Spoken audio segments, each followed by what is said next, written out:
বিসমিল্লাহির রহমানির রহিম। আসসালামু আলাইকুম। আমি Mosammat Romisa Khatun Roxy, nursing midwifery college, Bogura.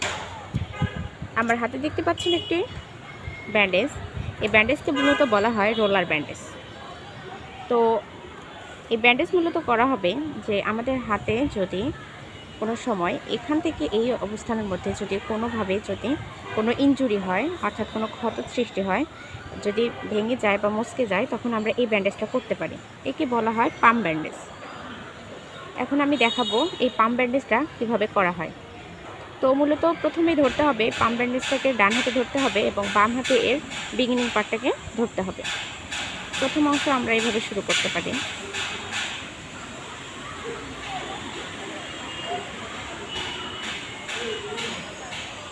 তবে একটা বিষয় খেয়াল রাখতে হবে, এই ব্যান্ডেজটা কোনোভাবেই যেন নিচে পড়ে না যায়, তাহলে এটা আনস্টেরাইল হয়ে যাবে, রোগীর জন্য পরবর্তীতে ইনফেকশনের আশঙ্কা থাকবে। তো প্রথমে আমরা যে 1 টার্ন দিলাম এবং আর এক পেজ দেব, মানে 2 টার্ন করে নিতে হবে। তার পরবর্তীতে আমরা এই ব্যান্ডেজটাকে এই পাশভাবে নিচ দিয়ে নিয়ে এসে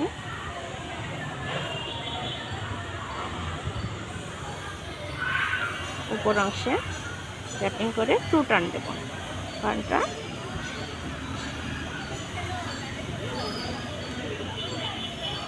2 টার্ন। তারপর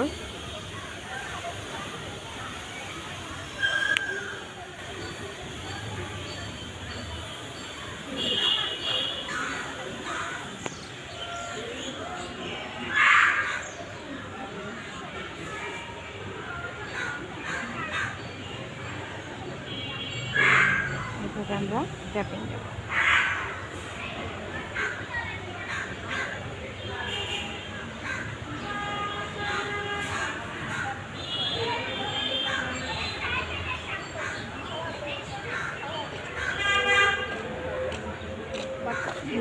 নাম কোনটা শেখানো না?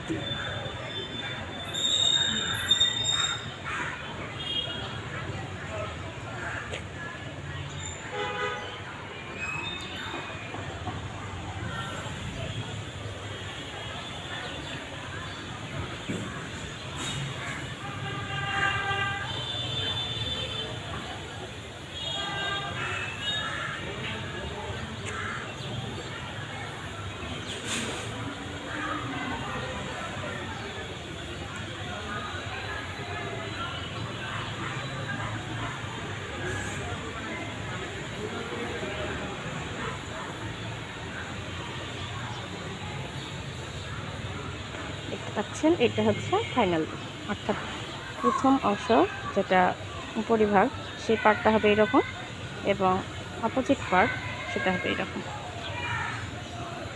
ধন্যবাদ।